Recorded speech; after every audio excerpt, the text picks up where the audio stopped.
The following is a presentation of the Belly Up Sports Media Network.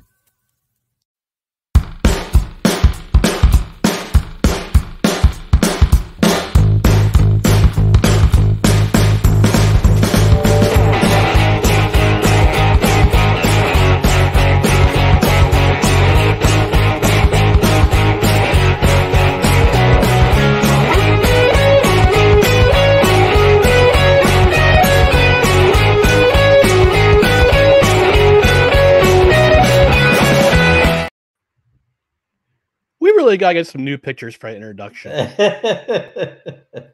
I'm about 60 pounds lighter, and you've definitely I look older. You've gotten better looking. Oh, thanks. Oh yeah. Yeah. The Macho Man agrees. Absolutely. Well, folks, welcome to No Credentials Required, where you don't need a press pass to talk sports. We are presented by Belly Up Sports in association with Godzilla Media. My name's Ryan McCarthy. I'm one of the hosts of the show, and to my right is a man who was in it to win it on Saturday at the Saratoga Beer Summit. We got Dustin Henry. Dustin, what's going on tonight? I was in it to win it, but I didn't try as many beers as you, sir. I ran into some old friends there. Well, they're both, they're friends of both of ours, but I ended up talking to them for a little bit longer, and I didn't realize how long I was talking. And you got in a few more beers than I did at the time.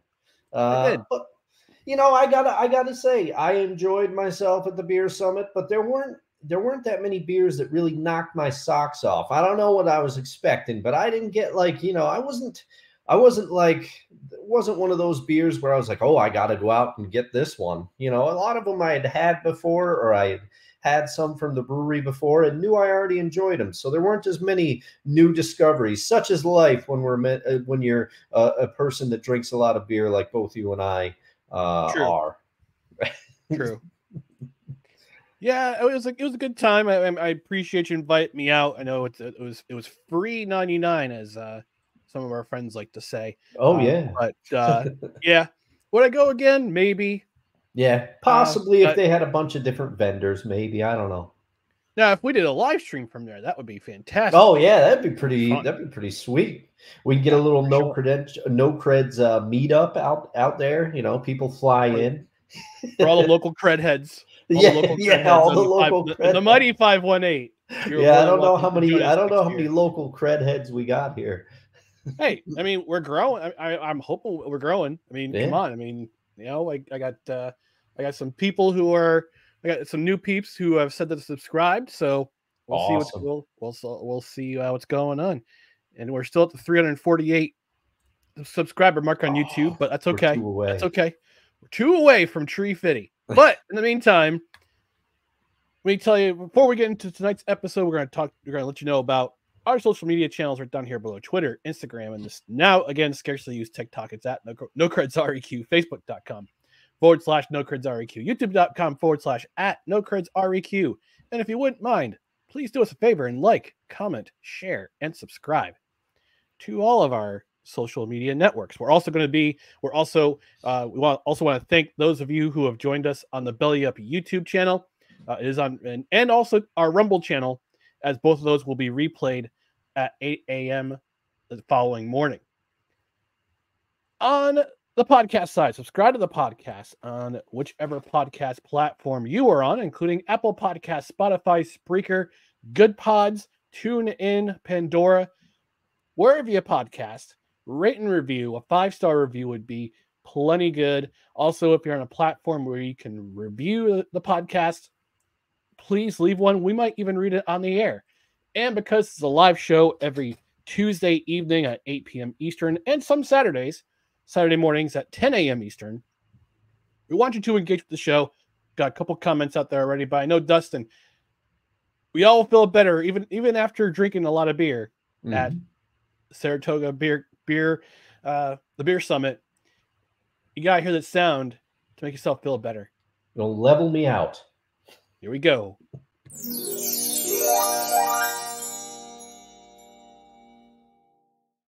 That's right, folks. Engage with the show. We want your comments. We've already got a couple of comments already from Dr. Lady Esquire, who says sports ball, and our old friend Staniel Smooth from the Time to BS. Ah. Staniel Smooth podcast says, "Hear me out.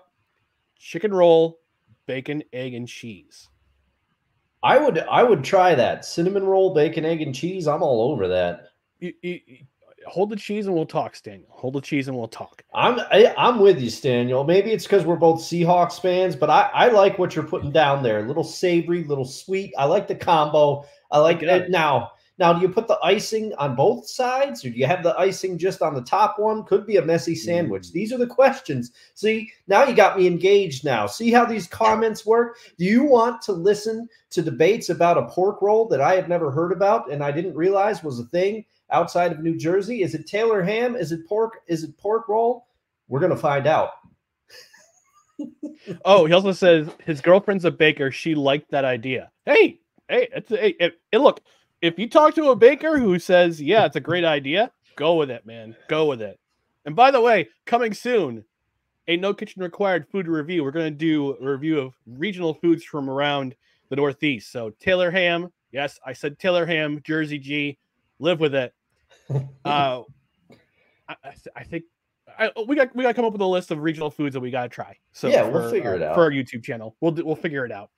But now we're going to get into the meat and potatoes. Meat and potatoes of tonight's episode. We're going to talk about the first topic, storming the court.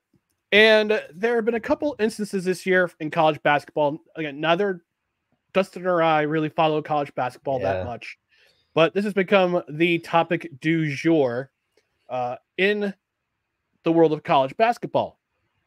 We had an incident last weekend where a Duke basketball player went on social media, actually almost got into a fight with a Wake Forest fan after Wake Forest beat Duke, and the fans stormed the court. And the fans stormed the court.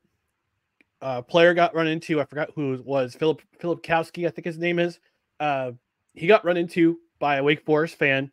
We had a similar incident last month when Caitlin Clark got run into and, well, looked like she knocked over an Ohio State basketball fan, but it looked like the Ohio State fan flopped like LeBron James. But it begs the question. Yeah, I've heard different talk shows talk about it. Heard my guys, Levac guys, talk about it yesterday on their program. Great show. Go check it out. It's 3 to 5 Eastern on Fox Sports 980. Great show. I would have to wonder, Dustin, and I want to get your opinion on this. And again, we're both of us, neither of us really follow college basketball. I wish I'd gotten Subi from Theater and College Sports. He's our college theater and college sports, college hoops, excuse me. He's our local. He's our expert on all things college basketball and Belly Up Sports. Check out his podcast. Again, it's called Theater and College Hoops. Really would have liked to get his opinion, but Dustin, I want to get your opinion. We've had these incidents that happen over this year. Should storming the court be banned, or do we need to review or reform how storming the court is done when it comes to the fans in college basketball? I mean, I'm of two minds about it, right? Because I almost want to lean more towards keeping it in place, but reforming some things, using some common sense. Allow the players to get off the court. You know, that would be my first thing, because you don't want anything to happen, because this is all it's going to take in today's society. It's going to be that someone is going to get seriously injured from this, and then it will be thoroughly examined, because I don't want to take away the jubilation. It's part of college sports. It's always been a thing, and it's something that does happen. But at the same time, I mean, think back. We all remember that image of the gentleman running beside Hank Aaron when he hit his record-breaking home run, right? Everybody remembers that, and they're going, "Oh, what a great thing."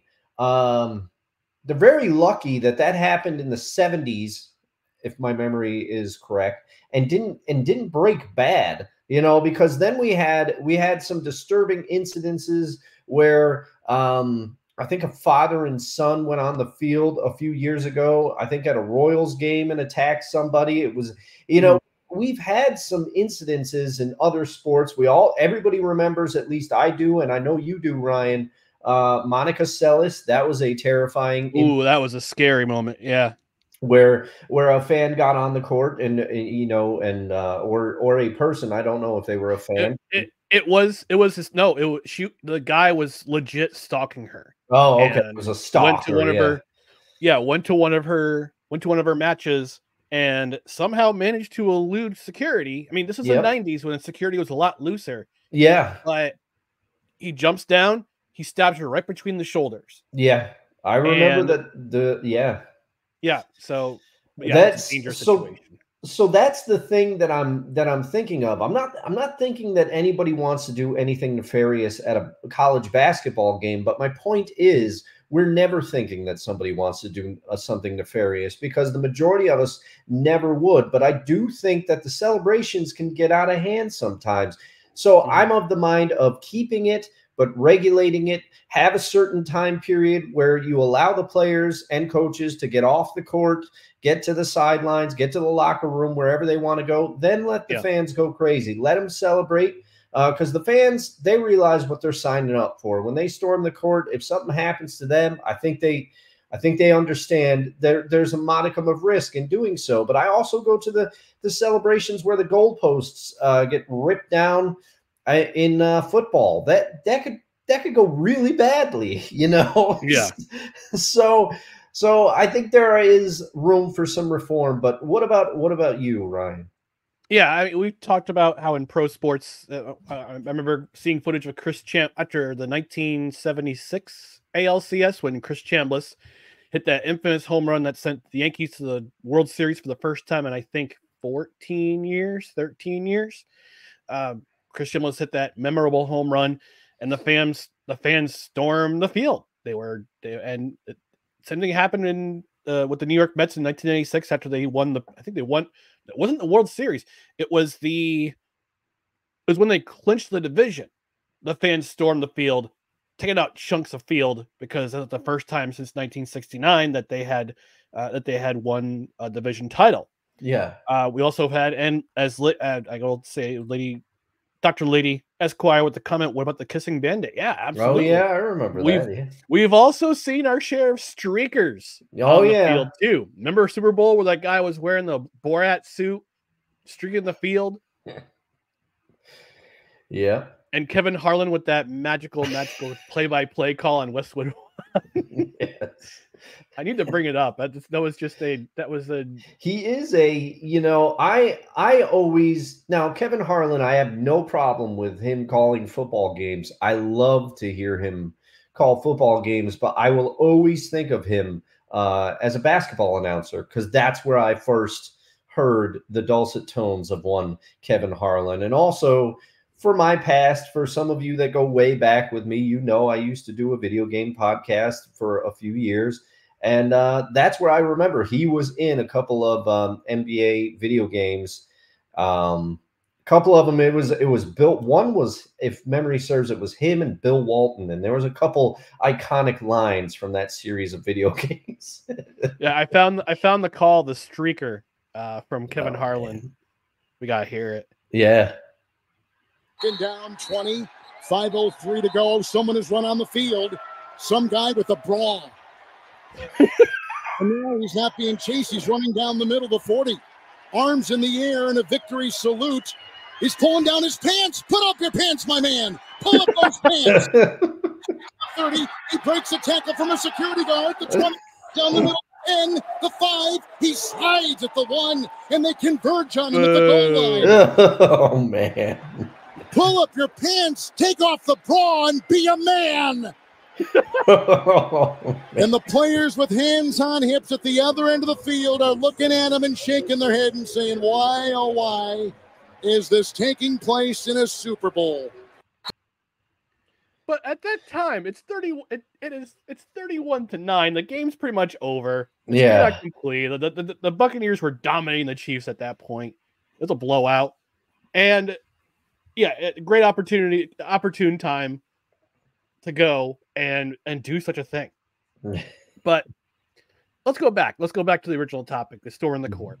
Yeah, I think there should be there should be measures taken by security at those arenas. So, and yeah, you don't want someone's best player to get hurt because somebody got stomped on during a post-game celebration because of your university's enthusiasm. You also don't want your best player to get hurt because of a court storm celebration. Yeah.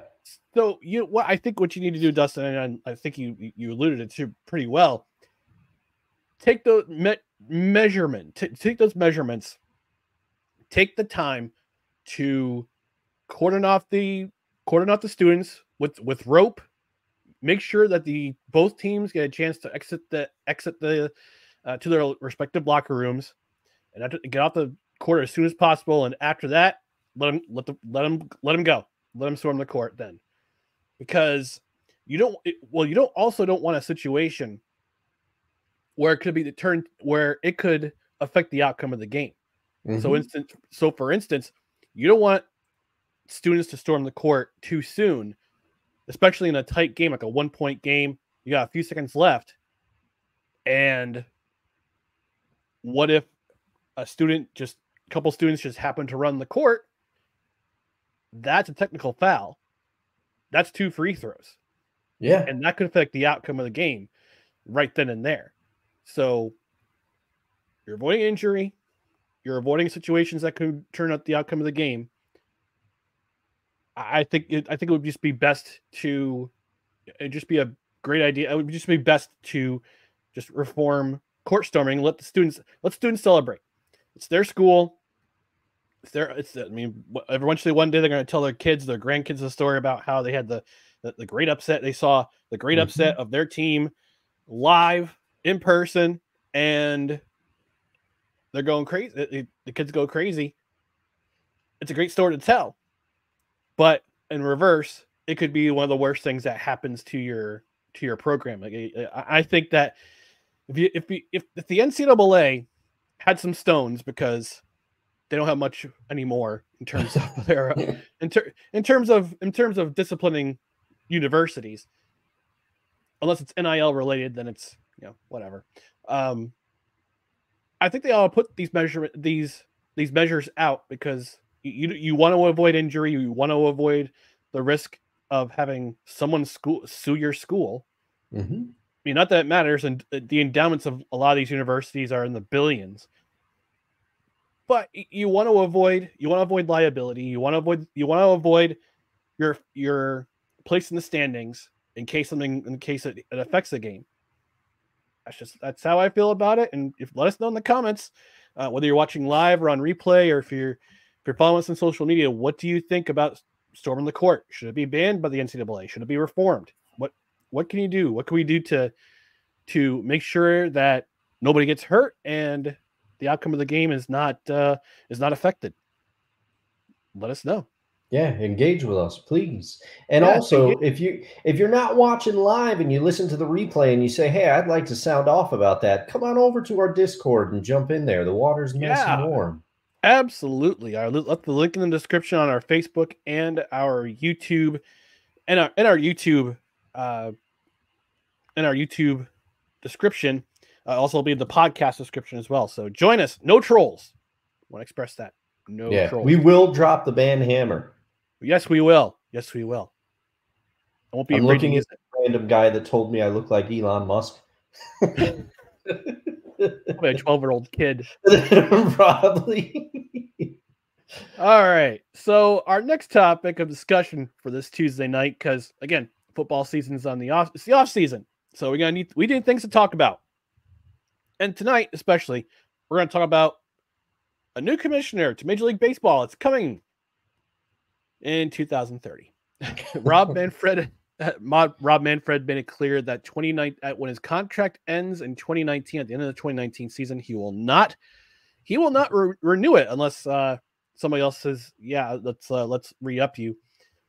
I happen to think this is a good move for Rob Manfred, because he's one of the least popular commissioners of memory. You could go back to Peter Ubroth. You could go back to Fay Vincent. You can go back to Mr. Giamatti, Vincent Giamatti, who unfortunately passed away during his tenure as Major League Baseball commissioner. It was right before Faye Vincent took over and banned Pete Rose from baseball forever because of his transgressions. Yeah. There we go. Transgressions. So here and now, I kind of announced it. I kind of alluded to it on the Corner Booth podcast on Thursday for their pregame. I kind of alluded to it yesterday on Snowman in the Morning. It's on the YouTube. It's on the YouTube channel. I was on his program yesterday morning. But I kind of want to go into my candidacy. Why I'm declaring my candidacy for Commissioner of Major League Baseball. And yet, I know, I just want a disclaimer, I have no law experience. I have zero law experience whatsoever. I have zero experience as an owner. I have zero experience as a player. But I believe the fans, they deserve to be heard. And I'm a fan. And a lot of times we get sick of the crap that the players do. We get sick of the crap the owners do. And we especially dislike Rob Manfred and his tenure as Major League Baseball commissioner. He's the man who almost single-handedly ended. We would not have had a 2020 season if the MLBPA, to their credit, step in and help out and say, yeah, we'll take reduced salaries. We'll take all these measures to mitigate COVID and whatnot, because we didn't know what's going on with that back in the day. Back in 2020, guys are playing to empty stadiums and until the playoffs. State of Texas, God bless them, said, yeah, we'll let fans in the stands. We're not afraid. But Rob Manfred, thank you for your service. But in 2029, it's time to say goodbye. And it's time to bring in one Ryan McCarthy, a.k.a. Rystradamus, a.k.a. Saki Master, a.k.a. Encyclopedia Britannica. There you go. As your new commissioner of Major League Baseball. So let's go over some of the parameters or some of the platforms that I will have running for Major League Baseball commissioner. Number one, no more blackout restrictions. No more blackout restrictions. I know this is big for you. This is huge for me because I went on a little rant a couple weeks ago about it, and I'm going to bring it back because this is an evergreen topic on the show. And it's our show. It's our show. And that I personally hate blackout restrictions. I'm pretty sure you do too, Dustin, because whenever I want to watch a game, if I have an MLB subscription, MLB.TV subscription, or an MLB subscription on my phone, I can broadcast, I can listen to the radio call of the Yankee game. I cannot watch it on my computer unless I install a VPN and the signal will broadcast it from somewhere else. Then I can watch it. But because Yes Network owns the rights to the area, same with SNY with New York Mets fans. There. And from what I remember, Jared from Corner Booth was saying that the Arizona Diamondbacks they're doing a good thing. They're allowing fans to watch in the state of Arizona. You can watch any game of all. Actually, I think it was all 162 games for $100. If you lived outside of Arizona, you have to pay $130. But that's actually really good. It's cheaper than having to pay for Yes Network, where you have to pay $200 for the year, and there's no guarantee the Yankee game will be on then. Plus, you got to suffer through the Brooklyn Nets and the New York Liberty and all those other teams that they broadcast. I just want to watch the Yankee game. I don't care about the basketball. I just want to watch the Yankees. Yeah. So the blackouts is also a form of blackmail because, like we alluded to last week or a couple weeks ago, it's a 3.5-hour trip down to Yankee Stadium to watch a game. It's a 3.5-hour trip. Oh, I would say 3.5 to 4 hour trip back, depending on traffic. Yeah. It's also a almost up to $250 day because you got to pay for the ticket, got to pay for gas, got to pay for tolls, got to pay for concessions. If you want a beer, it costs you $12. If you want a hot dog, if you want anything to eat, it's going to cost you more. If you want a souvenir, it's going to cost you. And this also doesn't grow the game. You want more fans. Baseball is no longer, I'm going to put it boldly, baseball is no longer the national pastime. Yeah, I would agree. It would stop being the national pastime a very, very long time ago. So they got to engage with their fans. For too long, they've shut out the fans from enjoying baseball. One of those ways is blackout restrictions. Not everyone has cable. Some people have have alternatives like YouTube TV, Fubo TV, Hulu, like any of those. Unless you have a cable subscription or you have a subscription of another kind, fans aren't going to be focused on the product. Mm-hmm. You want to draw eyes. You want to attract new fans. You want to bring in new fans. Ending blackouts will do that. Ending broadcast blackouts will do that and make the territory wide open for baseball. You should be able to watch any game. And this is what the NFL has smartly done. Even if in your area, like for instance, on the NFL Plus app, I mean it's $14 a month. It's well worth it. Guess what I can do? If the game is not being broadcast in my area, I can just pull up my phone or bring up my laptop and I can watch the game on there, no restrictions whatsoever. Mm-hmm. That's smart. That is smart by NFL Plus. And that's the reason why more people are getting their eyes fixed on the NFL. That's why the NFL matters even into the off season. Even the off season is exciting. Oh yeah. It's not like that anymore for Major League Baseball.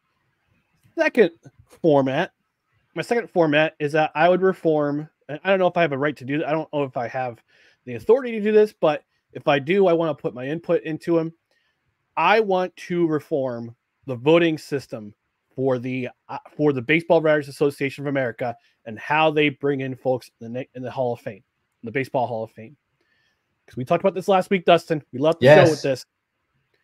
Don Mattingly, it is a damn shame he is not in the Baseball Hall of Fame. His first year of eligibility was 2001. His final year of eligibility is in 2015. Now he could be inducted as a manager, but he hasn't had a really stellar career as a manager. Yeah. Dr. Lady Esquire, you might agree with me there. He's being a Dodgers manager for a minute. Mm-hmm. There needs to be reforms. Now, say for instance, if you're a baseball writer, you have the right, you earned the privilege to vote in players for the Hall of Fame. You get 10 years, and then you're on a moratorium for 2 years, because so many of these baseball writers hold grudges against some of these players. Now, I'll say it. I'll strike some controversy here. Barry Bonds deserves to be in the Hall of Fame. He does. Mark McGwire deserves to be in the Hall of Fame. Mm-hmm. Roger Clemens deserves to be in the Hall of Fame. Sammy Sosa deserves to be in the Hall of Fame. Rafael Palmeiro, Ivan Rodriguez, Andy Pettitte. All these guys. I believe the correct pronunciation of Palmeiro is actually Palmieri, and he was getting his 200th hit. I'm sorry. I had to bring that up. That House committee or whatever it was, that was the dumbest thing. Committee on steroids, which is a waste. What's a waste of time and a waste of resources of our waste and a waste of money. Yeah. So anyway, as I was before I got off topic, they and Pete Rose with his gambling, and they should be in the Hall of Fame. They say oh, they cheated, they took steroids, blah blah blah. Steroids didn't hit those home runs. No, the steroids they allowed them to recover faster, but they still had to hit the home runs. They still had to swing the bat. And another thing too, now it's been a while but if you look at Barry Bonds' career on the Pirates and on his early tenure on the Giants because we all saw the bodily changes with Bonds. You can kind of pinpoint the time that he started taking. Okay.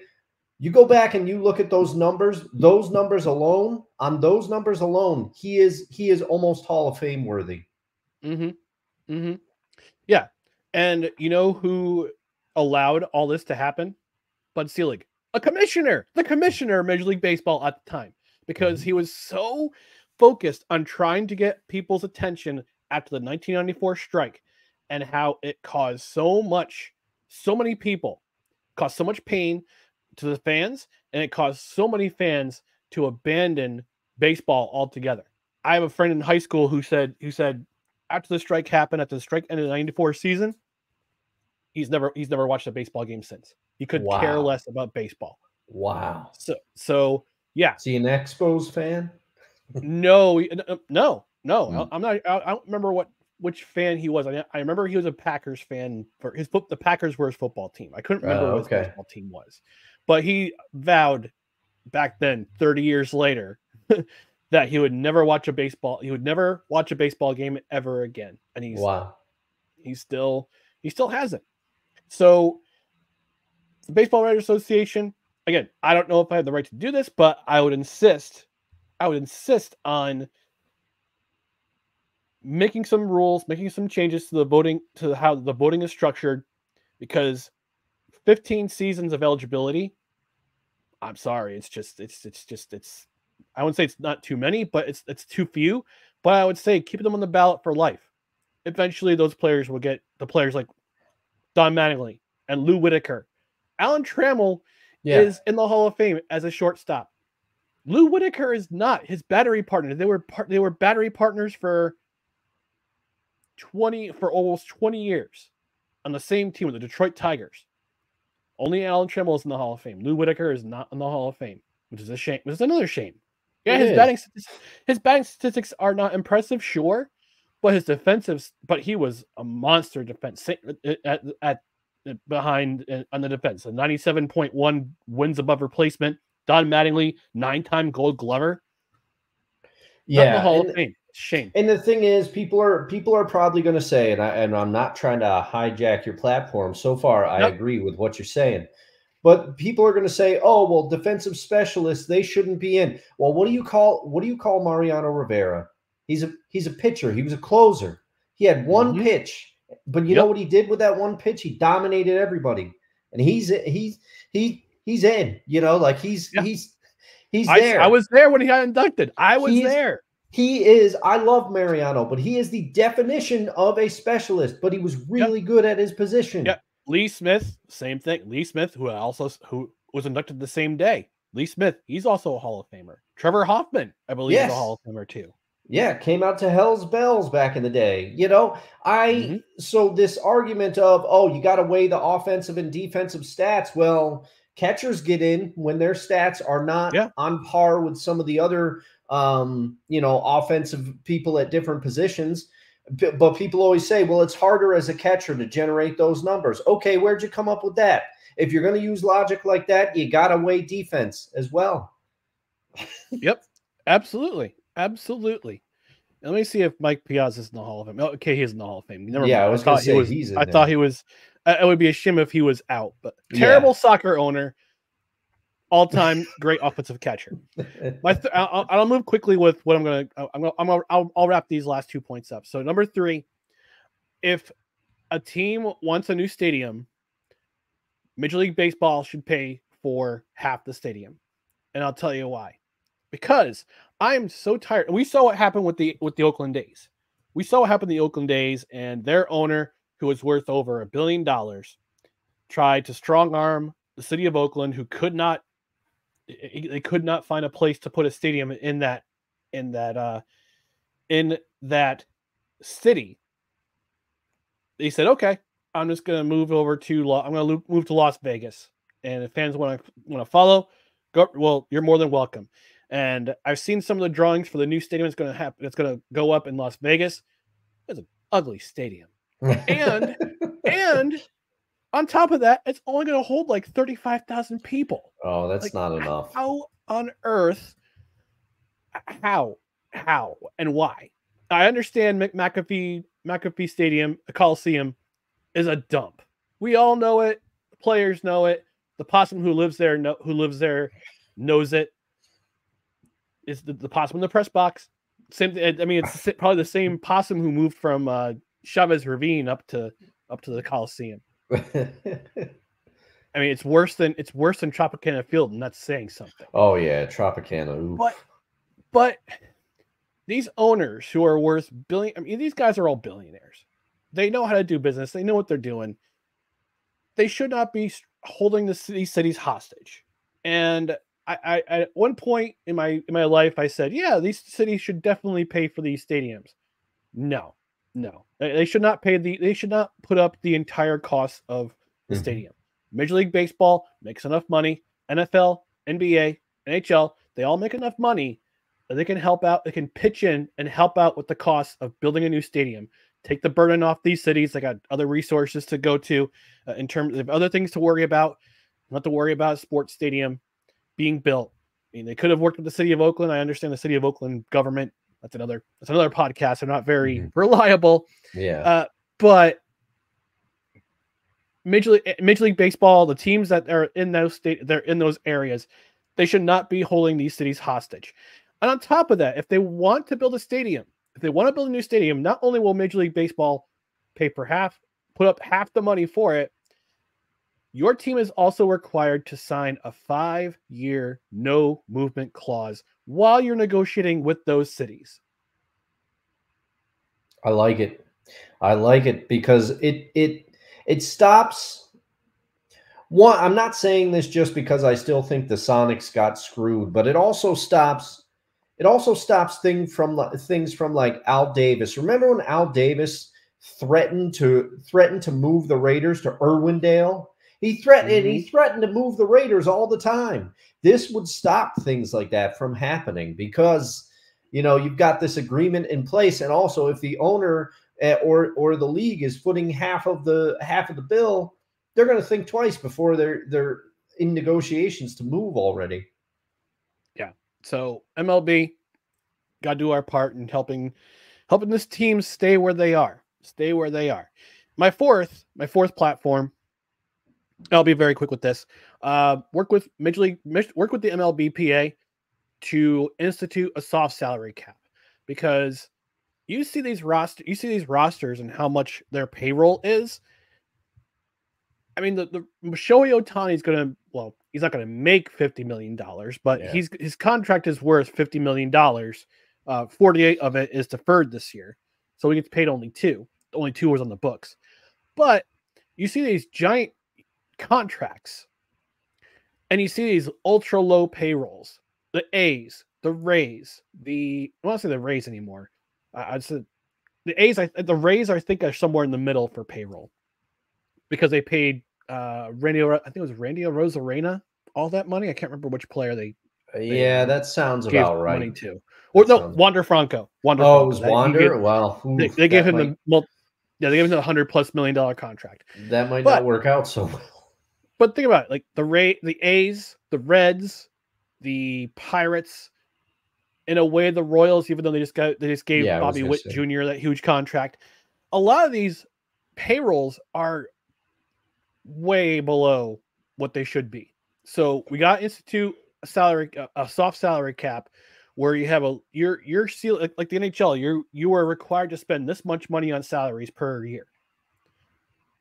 And not only that, you could institute a, like in the NBA, they had the Larry Bird exception, where the team can pay, I think, 3 players a maximum amount for contract, and the rest of the players don't make as much money, but they're instituting the salary cap. But 3 contracts don't have to count against the salary cap, which players can earn as much as they want. And you can also institute a supermax contract, where the team that you're playing on can offer the maximum amount of money for a 5-year contract, and they get to keep players where they are. I understand people always saying, "Oh, the Yankees, all they do is buy their players. The Dodgers buy their players. This and that, another thing." Okay, we can stop that behavior if we have a soft salary cap, where you can pay certain players a maximum amount of money, as much money as you can, It won't count against the salary cap, but you have to have a salary cap floor. You have to have a floor where you have to meet a certain amount on the payroll. So those are my 4 platforms for becoming commissioner of the Major League Baseball. Again, we got some comments. We got lots of comments from Dr. Lady. She's got a lot of comments, a lot to say. And I was going to say, baseball fan. I was going to say, I think you have some competition. And Ryan, I like your platform, but I know Dr. Lady, she was talking in the Discord about some of the changes she would make, and I would like to put it out there right now. I am the swing vote. I'm undecided, Dr. Lady.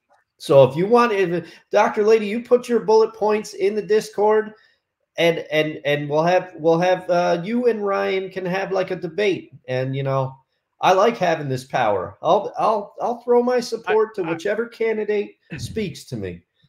I may have to bring it. I may have to do a 10 good minutes with her and her alone. Yeah, I would say that would be a good segment. She says, Dustin, I have cookies. Well, that's but I got chili. I got chili, sweetie. All right, there. Your move. All right, let's check the comments before we go to commercial break. Let's check the comments. Stay Smooth on Twitter. He says chopped cheese got to be on that list. I think we're talking when we were talking about the regional foods. Oh yeah, no required. He says chopped cheese got to be on that list. If you're still watching, Stan, let us know what chopped cheese is. I don't know what that is. We have to do some real-time research. Yeah, I mean, we got to do Italian beef too, or Chicago beef, Chicago style Italian beef. There's lots of things we can do. Oh, it's a sandwich. It's a sandwich. The chopped cheese, also known as the chopped cheese, is a type of sandwich originating from New York City. Okay. All right. So we got to apparently get a sandwich named chopped cheese. All right. Dr. Lady saying, we remember Hank airing from the footage. Yep, absolutely. Yeah. She said the commentary is worth the streaking. She also says, I humbly accept the position of Major League Baseball commissioner. Wise All Hefe checking in. He says, hello, gentlemen. And of course, we have to play. Cue that man's music. Cue that man's music. Hit my music. The following is a public service announcement from Wise El Jefe. Boston. This has been a public service announcement from Wise El Jefe. Thank you, Wise, for checking in. Oh, let's see. All right, so Dr. Lady says her first act as commissioner, unban Pete Rose. Yeah. Yep. I don't like him as a person personally, but on his baseball merits, he's in there. Yep, absolutely. She says, I have experience as a lawyer and a fan and a former employee of a baseball team. Uh-oh, Ryan. She's making a compelling case. The swing vote here.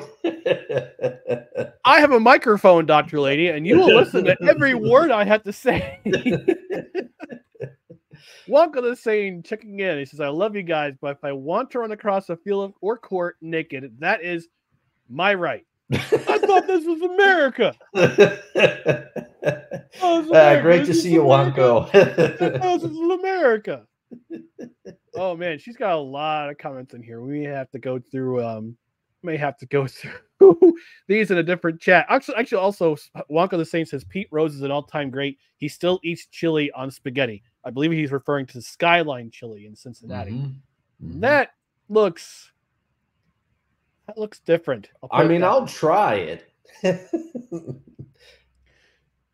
I'll get through some of these comments from Dr. Lydia's question. She says the people just want baseball. Yeah. She says ending blackouts and make going to the game more exciting. Absolutely. That's for sure. I would also say have more day games. You got to get younger kids the opportunity to get out to the ballpark or watch it on TV. A lot of these younger kids are in bed by the time the games end. Yeah. Advertisers pay most of the bills for the team, make it more affordable to spend the day at the stadium. Yep. Absolutely. Absolutely. I agree. Bud Selig turned a blind eye, and it may have hurt the sport in the long run. For sure. Mm-hmm. For sure. Between the strike, between the summer of '98, which was exciting, but unfortunately it was a magical summer. Yeah, but until it had a very dark ending. Yes. Which kind of which really stinks. I mean, but and also with strong arming these cities for a new stadium. For example, Milwaukee, he was owner of that team at the time while still a commissioner, which to me, that's a conflict of interest. Yeah, there we go. Conflict of interest. I owe you a Coke. Hey, Jinx. Jersey G checking in. Dagnabbit, I lost track of time. Cosmo for president.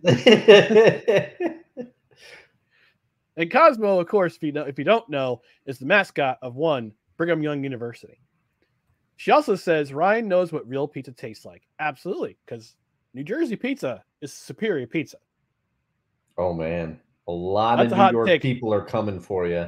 That's from the top rope, my friend. And then some Chicago people are going to come for you too. And there might be for me. Oh, right, because of the pizza. And then I was telling you, New Haven style pizza. I got to try it. I've never had it. Apparently, there's a very regional style of pizza that originates in New Haven, Connecticut, hence the name. Mm-hmm. And there's Detroit style pizza, which I've never had, but I'll say looks very good. There is a brewery we tried at the beer summit. The Whitman Brewing Company in Saratoga. Oh yeah, they had Detroit style pizza. So okay, we'll try that out. Let's do a no kitchen required episode up at Whitman. Sick Diggy checking in from Norway. Greetings from Norway. He also asks, have the A's finally relocated the possums from the stadium? I don't know. I'm not my brother's keeper or the keeper of what the A's do with their time in the press boxes, but he also says the possums needed a new home, preferably a white wildlife sanctuary. Yes, that's the hobby horse that Sick Diggy has chosen. The possums going to a wildlife sanctuary. And Dr. Lady agrees with us. It's a huge conflict of interest. And Jersey G with the last comment before we go to commercial. New York pizza is just a sloppy copy of New Jersey pizza. Oh man. Jersey G from the top rope. Yeah, she's coming off. A lot of people are doing the Macho Man elbow drops tonight. Yeah. And are we going to be getting into another one from one Evander Kane? Oh yeah. All right. Sorry. Well, that's a teaser. Yeah. And we'll go to that topic in just a moment. This word from one of our commercial sponsors with Belly Up Sports. You are tuned in to No Credentials Required. Hey everyone, it's Ryan from No Credentials Required to talk to you about one of our newest partners at Belly Up Sports, SeatGeek. Yeah, live sports is great on television, but the feeling of being at the arena is a priceless experience. That's why our friends at SeatGeek are there to help you find the best tickets at the best prices. Not only can you get tickets to sporting events, but you can also get tickets to concerts, comedy shows, musicals, and more. Search for your desired event now at SeatGeek.com, enter promo code BellyUpSports at checkout, and you save $20 off your first purchase. SeatGeek. Life's an event. We have the tickets. And no, you did not see me shove a piece of bread in my mouth during commercial break. But SeatGeek, listen, football may be over, but the UFL is coming. Major League Baseball is coming. NBA, NHL, they're in season. And not only are sports in season, but comedy shows are in season, always in season. Mm-hmm. Theater, musicals, those are always in season. You can get yourself a great deal on those tickets by visiting SeatGeek.com. And for new customers, if you enter promo code BellyUpSports at checkout, you get $20 off your order of $50 or more. So check it. And SeatGeek has a great way of telling you what the best prices are for the best seats. You look at the seating map on your desired event. The green dots will show you the best prices, where you can find the best prices for your desired game. So again, SeatGeek.com.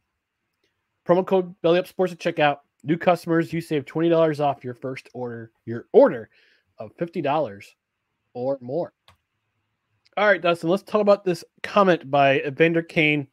He was being interviewed, and I sent you this meme yesterday. Also sent it to a couple of other fine folks. And this is what he had to say. Quote, I think Connor, he's referring to Connor McDavid, is better at his sport than LeBron, as in LeBron James, ever was at his. Close quote.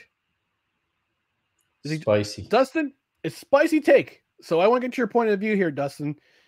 What do you agree? Do you disagree? What's your take on what Evander Kane had to say from the top rope? Okay, I feel like people are painting me into a corner here on this channel because it's just me. The last couple of weeks, I have brought LeBron James up on the show, and I know he gets a lot of shade. Or some people refer to they can. Yeah, see? Now, I love Connor McDavid. Jesus. All right, we started off on a great note. We're live. I love Connor McDavid. He is a transcendent talent, in my opinion, okay? He's fantastic. And on some level, I get it here. Evander is extolling the virtues of his teammate, which Evander Kane, little bit of controversy, has some qualities that are not so desirable, but you got to love him coming to bat for his teammate here. With that being said, it's a little off base, I think, because LeBron James is currently 39 years old. I believe 39 years old. Mm-hmm. Okay, Evander Kane, are you referring to the version of LeBron James that is using load management and resting, and he's on a Laker team that is kind of scuffling right now? In the last couple of years, the Lakers haven't done anything? Because if you're referring to that version and only that version, then I agree with you. Connor McDavid all day, every day. And I say this as an Oilers fan. This is why I find myself in a surprising position, because Connor McDavid is playing the game on a level that is fantastic, okay? People, I just talked about it a few weeks ago. I watched the All-Stars skills competition for the NHL. One of the announcers called it the Connor McDavid Invitational. Mm-hmm. But to say that LeBron James, I think we need to go back, and I think that I remember this well because I was in college when LeBron James broke into the NBA and had his first full season in the NBA. And I was also in college when we were cutting to LeBron James' high school games, okay? ESPN was cutting to his high school games, and they were being watched. Now, at the time, I thought that was overkill. Still do. That's a lot of pressure to put on somebody. And to interrupt I'm sorry to interrupt your point, but Yeah. They tend to do that with a lot of athletes. Yeah. Not LeBron. Yeah. He was, I would say it shifted more once they did it with LeBron, but LeBron was like the one, because I don't remember any footage of Kobe's high school games, Kevin Garnett's high school games. I don't remember that. To me, in my mind, yes, they do it with more athletes now. I mean, we're going to be seeing footage of Arch. I'm surprised we haven't already seen footage of Arch Manning's high school games. You know, I thought that would happen. I remember they were showing footage of Jimmy Clausen. I remember seeing him, some of his high school stuff. But I feel like LeBron was kind of like, it opened the gates. It opened the gates a little bit. And I bring up Kobe and I bring up Kevin Garnett because both of those players, huge talents, okay? Huge talents. But they had their growing pains shifting to the NBA.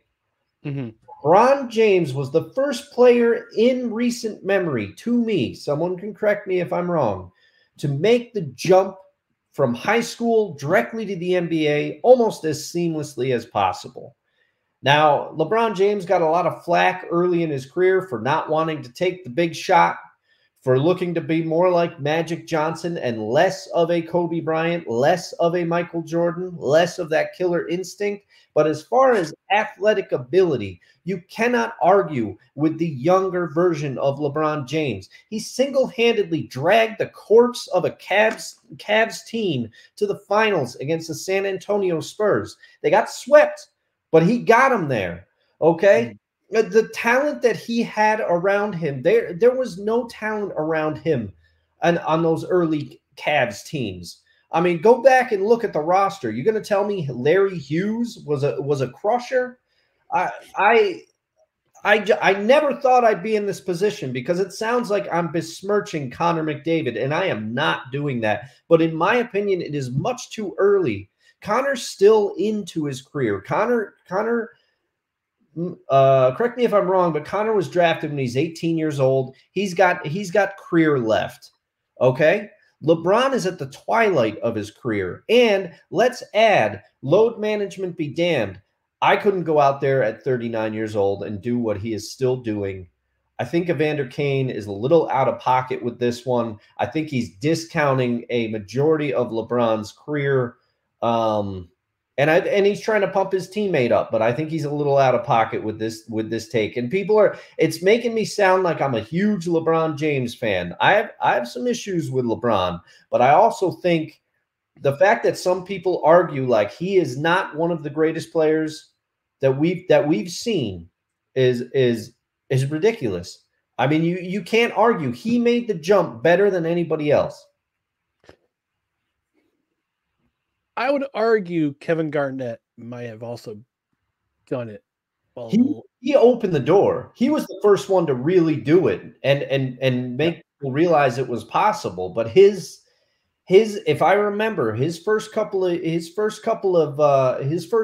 in the NBA, he struggled a little bit. Now I would have to go back and look, and I could have some bias, but I remember because I'll admit it, I was straight up. I was a LeBron hater when I was like, why are we getting these high school games shoved down our throat? He's just destroying kids. Like some of the kids that LeBron played in his high school run, I get where he went, but I was like, that kid looks 13 and LeBron looks full-grown man and he's dominating the kid.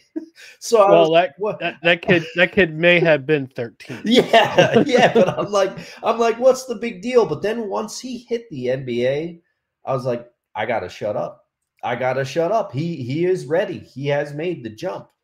Now the whole argument about, oh, we should put LeBron James at tight end and see what he could do in the NFL, that's disrespectful. That's disrespectful to NFL players. LeBron may be a hell of an athlete, but to say that he could seamlessly jump to the NFL and play tight end, ridiculous. I've never agreed with that argument. So many people say it. Yes, LeBron had a big body. Yes, he has an athletic ability. And yes, at 18 years old, he looked like a full-grown man. But I think that take is ridiculous. But I still think he made the jump better than anybody. And people can correct me if I'm wrong. If Kevin Garnett really dominated his first year in the NBA, I will take it back. But I still think Evander Kane, I gotta put him in the penalty box for this one. And I'm sorry, I went on a bit of a rant there.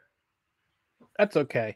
I mean, hey, I put it on you to try to defend somebody here, but I was surprised. I was honestly surprised that you went the route of defending the Kang, because I think it's too early. Connor's doing amazing things, but I think to say that, oh, he's better than LeBron ever was, we don't know yet because LeBron's playing until he's 39. We'll have to see what Connor does when he's 39. And there are so many other things. The NBA is a team game, but I think it's easier for one player to take over a game in aspects. I mean, look at Kobe's performance. In everybody, I think it was 2006, everybody said he shot the ball too much. And then he went out and he dropped like, what was it? 82 on the Raptors, something like that. I can't remember. But to me, basketball is slightly easier for one player to take over a game. The hockey is largely dependent on factors outside of Connor's control: goaltending, defense, the other players on your line, the shifts. There's a lot more factors, in my opinion. Yeah, and what's going to be interesting is that I'm just trying to look up his first championship. LeBron James, when in 2012, won his first NBA championship. That was with the Miami Heat. Yep. Guess how old he was? All right, let's see. I'm going to guess that LeBron was 25. He was 27. Okay. And guess how old Connor McDavid currently is? Connor McDavid. Is Connor McDavid 27 already? Exactly I see that would have thrown me. I still view Connor as young because compared to me, he is, but I guess I forget how long. See, this makes me even more worried that my Oilers are already squandering his prime years. Well, that's the thing too. Is I mean, Yeah. so many people were. I thought about this a couple of years ago. I said there's going to be a breaking point at some point because LeBron James reached his breaking point when he was with all those years with the Cleveland Cavaliers. Yeah. For the first 8 seasons of his career, he was in Cleveland. He got to the NBA Finals a couple times. Decided I can't win with this team. I'm going to go to Miami. I'm going to join a couple of my buddies, being Dwayne Wade and Chris Bosh. We're going to Miami. We're going to be the Kings in the NBA. He got his first title in his, I believe it was the second season in Miami when he was 27 years old. I'm surprised Connor McDavid hasn't reached that point. At least publicly, he hasn't reached that point. Yeah, because but the furthest he's 26. Go ahead. The furthest my beloved Oilers have gotten with him on the roster is that Western Conference Final. And as far as I know, they got swept by Colorado. Yeah. Yeah. I mean, they got beat in the semifinal last year to the eventual champion, Vegas Golden Knights. Now, I mean, Evander Kane, he's entitled to his opinion, of course. Every athlete is. I don't know if he was a Michael Jordan fan growing up. I mean, I was a Michael Jordan fan growing up, and to me, the comparison is. I mean, I'm always going to say Michael Jordan was the greatest of all time. Always going to say it. I'm always going to say it. I would say LeBron has similar parallels to what Michael Jordan has done. He and some people would say, oh, he's going to surpass Jordan. He's going to get all these titles. He's going to win all these titles. He's going to do all these things. No, his time's running out. He's been to 10 NBA finals. He's only won 4 of them. Jordan was 6 for 6 in NBA finals. Robert Horry, who deserves to be in the Basketball Hall of Fame. Big shot Bob. Yeah. Big shot Bob was 7-0 in NBA finals. Won 2 titles with Houston, won 3 with the Los Angeles Lakers, then won 2 more with the San Antonio Spurs, which of course breaks the hearts of Rockets fans everywhere. But hey, if you're called to go somewhere and you're going to contribute to their team, you got to do it. I mean, I'm neutral on this subject because, yeah, Connor McDavid right now is the greatest hockey player on the face of the planet. Absolutely, positively, hands down, the greatest on the planet. No argument there. But like you said, Dustin, you're comparing the front 9 of Connor McDavid's career to what seems to be the back 9 of LeBron James's career. And I think it's a little unfair of comparison. Maybe right now, but talk to the average person. They'll tell you who LeBron James is.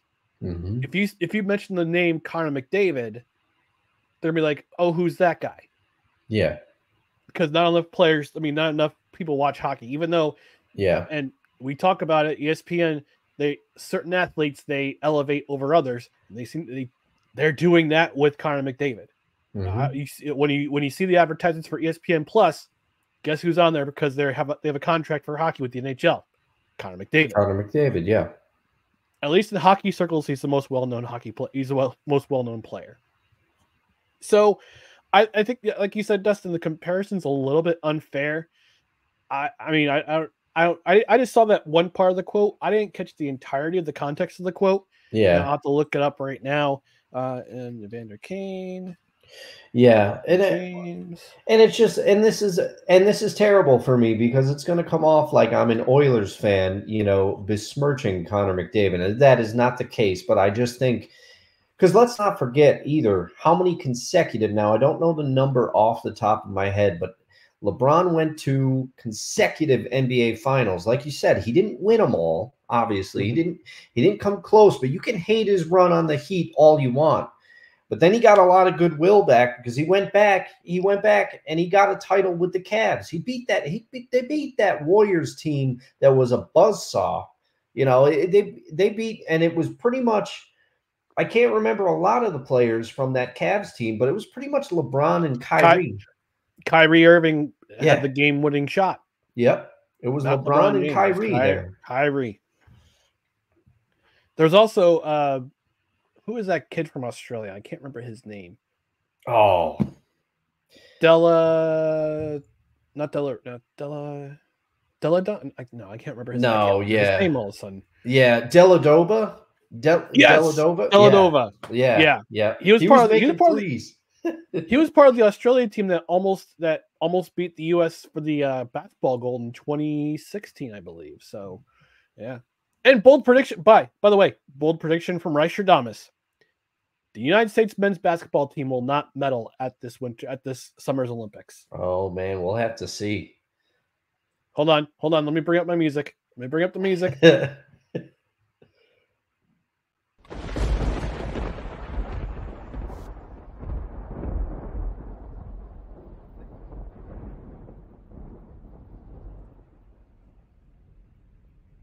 Yep, there's your bold prediction for the Olympics.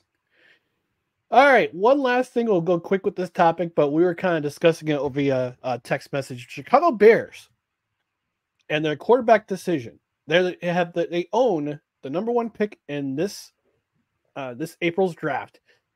They also have a former number 1 pick currently on their roster. He's been much maligned. Mm-hmm. His name is Justin Fields. I would say that most Chicago Bears fans are kind of. I'm not going to say they're on the fence, but most of them want him out. They want to see another quarterback come in and be under Matt Eberflus's tutelage.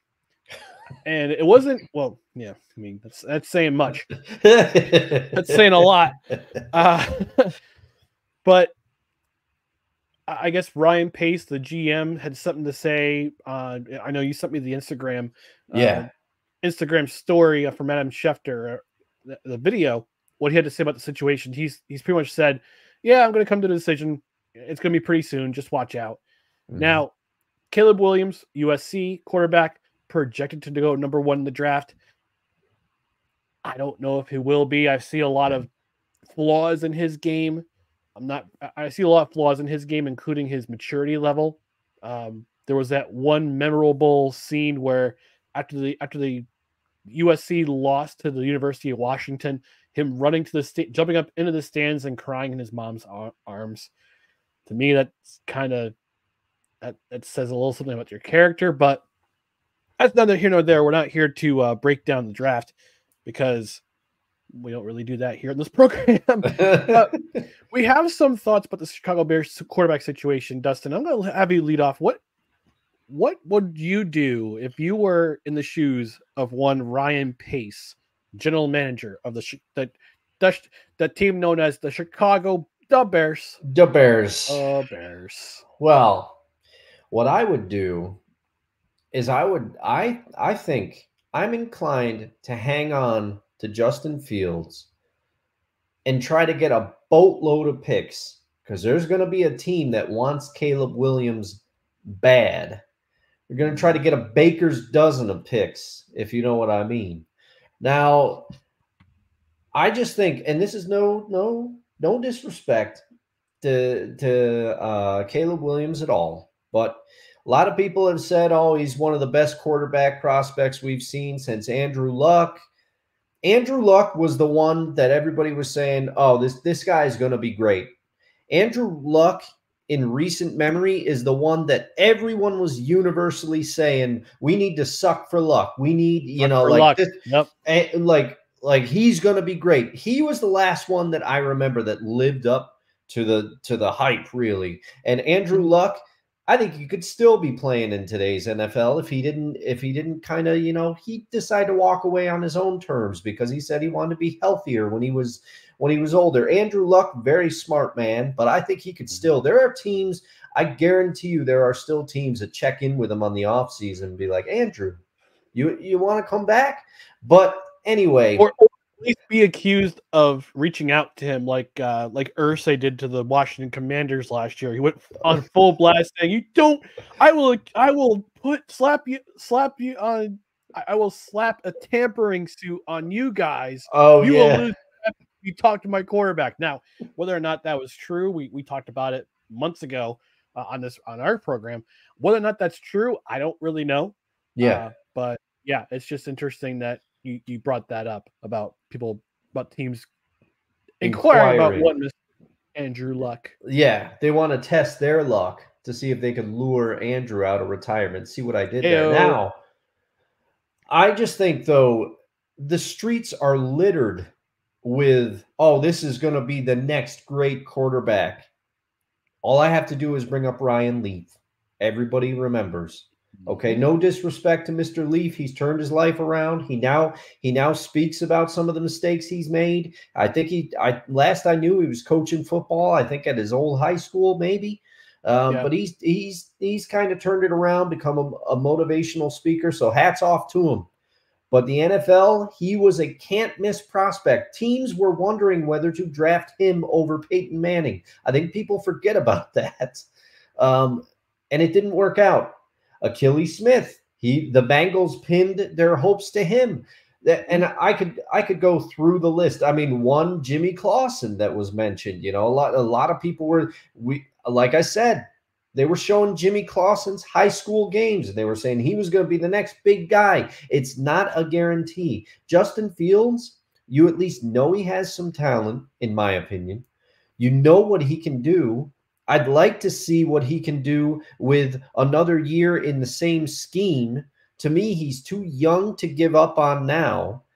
And to throw it all in for Caleb Williams, I don't know. If I was the GM, I'd rather take the picks, hoard them up, give Justin Fields a little bit more time. If it doesn't work out, then maybe you use one of those picks to draft another quarterback and develop it. But to me, to throw the lot in on Caleb Williams, especially when it appears, Ryan, that there's other teams that would be very interested in Caleb.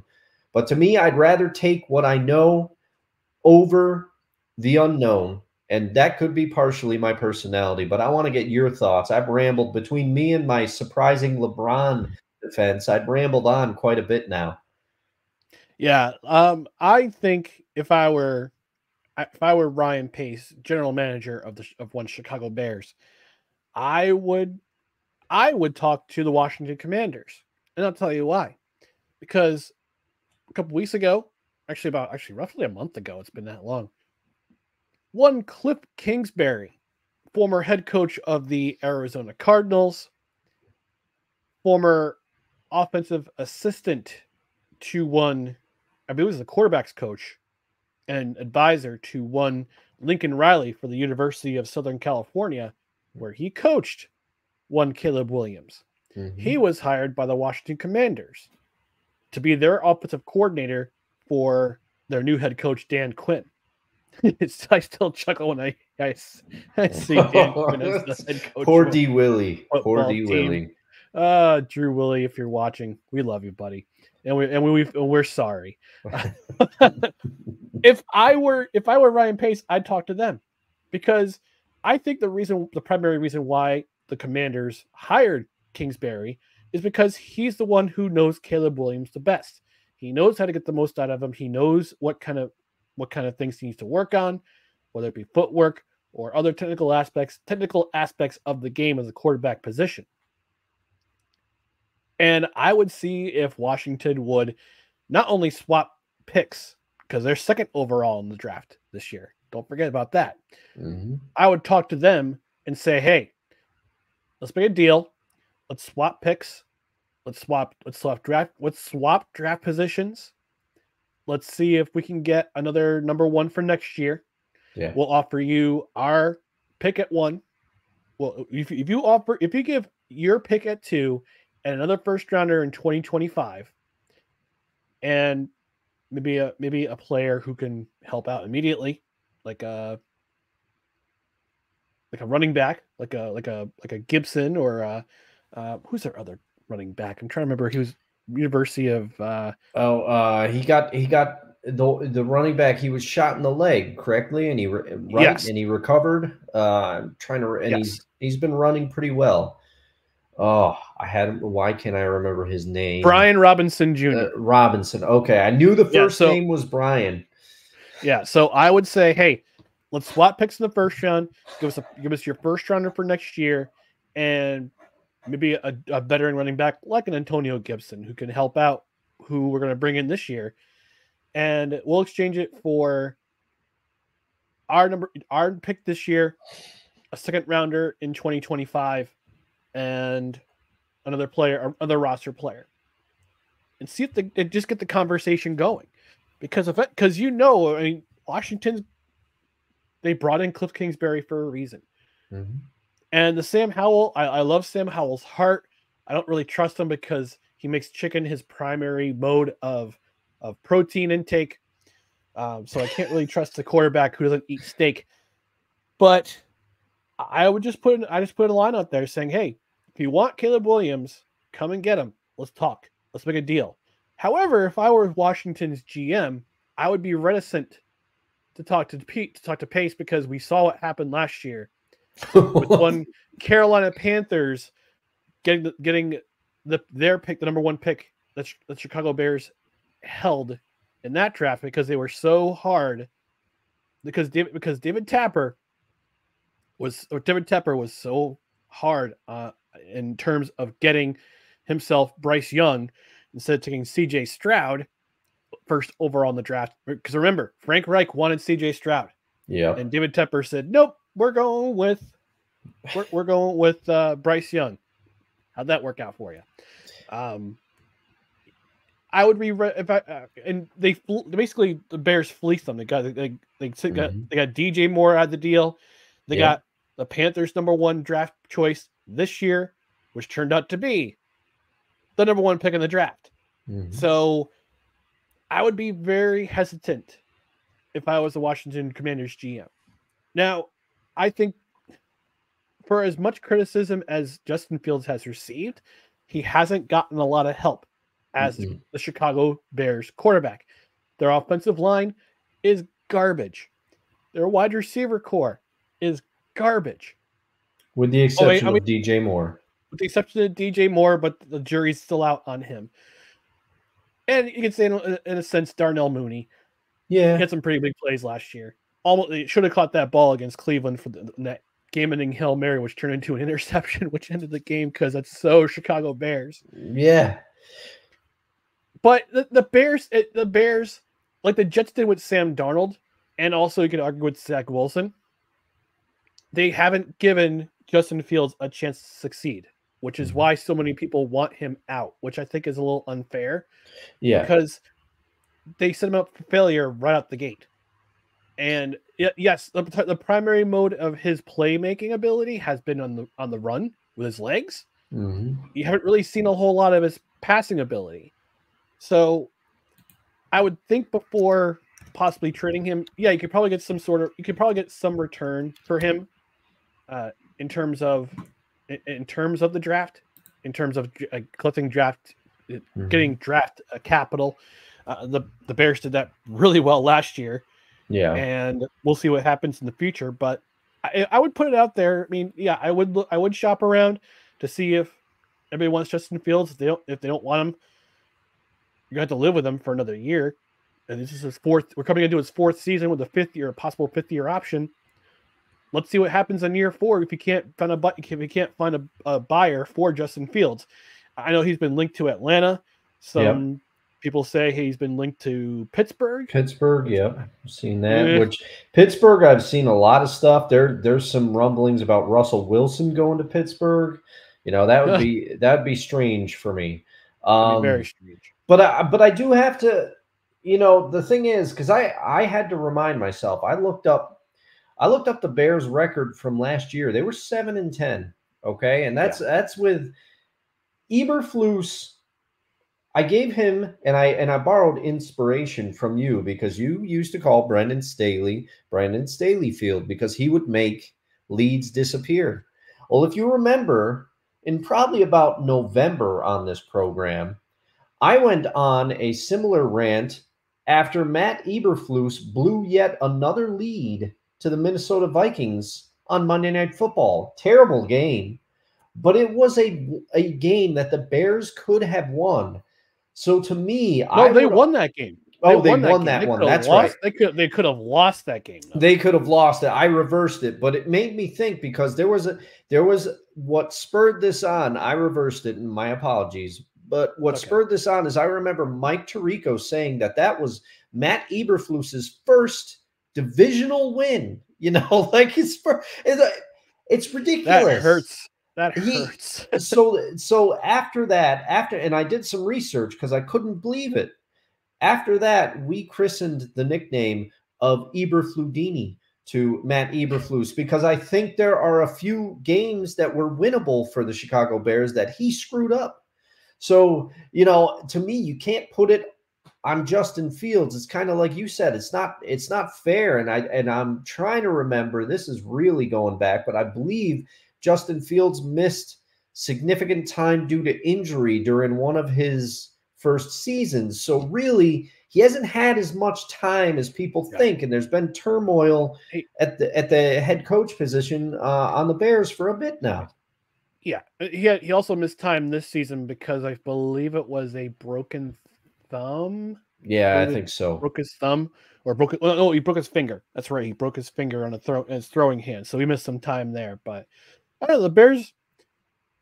I think it all comes back to the McCloskey family, and how they've had their tentacles around this franchise since George Halas passed away, and they've won one Super Bowl in the Super Bowl era. They've been to two. They've won one, but it always seems like such a big gap in between Super Bowl appearances. And we all know the Bears are known for their defense, monsters of the Midway.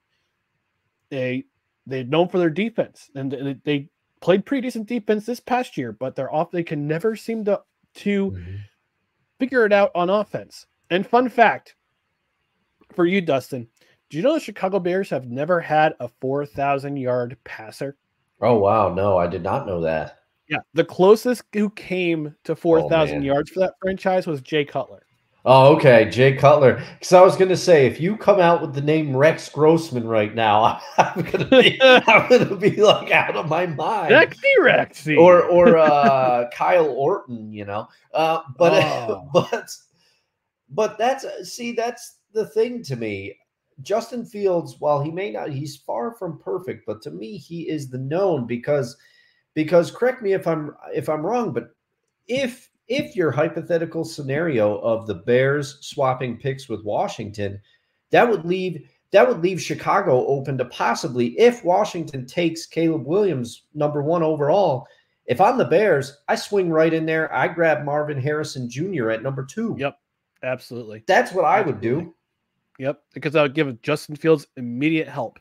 Yep, immediate help, and that's because he needs a #1 receiver. He doesn't really have one. DJ Moore is a good receiver, but he's not wide receiver 1 material. I think he's a wide receiver 2. He's better as a wide receiver 2. He's supporting, in my mind, he's supporting cast. And Marvin Harrison Jr. would make Justin Fields a way better receiver, a way better quarterback than what you're used to seeing right now. All right, we're going to close out this show. Before we do that, we're going to get some comments in the comment section. Sick Diggy checking in from Norway says, Ryan, I know you're a fighting Irishman, but never fight a Welshman, especially over rugby or football/soccer. We'll see. He also says, during our discussion about LeBron James and Evander Kane from the top rope, Kevin Garnett, Kobe Bryant, and Tracy McGrady all had to pay their dues and endure the growing pains of being professionals. Yep. And I would argue the same thing hockey players have been doing it for a long time. So, Jersey G saying everyone trying to be like Mike. Yep. And LeBron's one of them. LeBron is one of them. I don't think people were going to say he's going to win more titles than Michael Jordan. He's going to outscore Michael Jordan, which he did. He's going to do all these original things outside Michael Jordan. But he has a Nike shoe contract. B, he made Space Jam 2. So and he wears number 23. So if there's anything, LeBron's a copycat. He's not an original. Yeah. Jersey G also says, I was today years old when I found out his name was Kane. I never saw the name. I thought I was king. I think you're referring to Evander Kane. Stick checking in in the wrestling announcer voice. Evander Kane with the moonsault. And he hits the net. Did you hear the slap? For some reason, sick, I read that in Tony Schiavone's voice. Fuck out. Dr. Lady Esquire says, I was only vaguely aware you were talking about hockey. Welcome the same says, gotta go. Have a great night. Dr. Lady says, yeah, and Dr. Lady said Mel Gibson. When I was trying to figure out Antonio Gibson's name, she said Mel Gibson. Nice try. Jersey G is buffering for me. Have a great night, guys. And then sick, the last comment of the night. The only thing left for LeBron to do is shave his head. Yeah, it's a giant bald spot. I agree. Watch the progression of the headband. It's pretty hilarious. It's pretty hilarious. For sure. Embrace the baldness, LeBron. And one more comment. Yeah, that's what I did. Yeah. He also says, Dustin, I was thinking in Jim Ross's voice. Bob Goad! Bob Goad! That's Evander Kane's music. Yeah, Jim Ross and the King, voice of the 90s. But I did watch a fair share of, voice of wrestling, rather. But I did watch a fair share of WCW in the 90s during the Monday Night Wars. So that's why, for some reason, I think it was the Moonsault, because WCW was more known for cruiserweights at the time. It's true. It's true. They did. All right, folks, we got to get out of here. Before we do that, we just want to remind you about our social media channels right down here below. Twitter, Instagram, the scarcely used TikTok, it's at NoCredsREQ.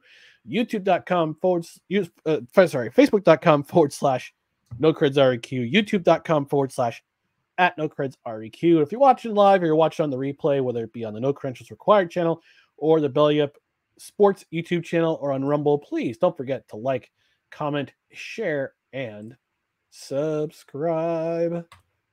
On the podcast side, subscribe to the podcast on your preferred podcast platform, including Apple Podcasts, Spotify, Spreaker, Good Pods, wherever you podcast. Also, leave us a rating. 5 stars would be the preferred number of stars to rate us. And if you're on a platform where you can review us, we might even read your review on the air. That's going to do it for this edition of No Credentials Required, where you don't need a press pass to talk sports. We're presented by Belly Up Sports in association with Godzilla Media.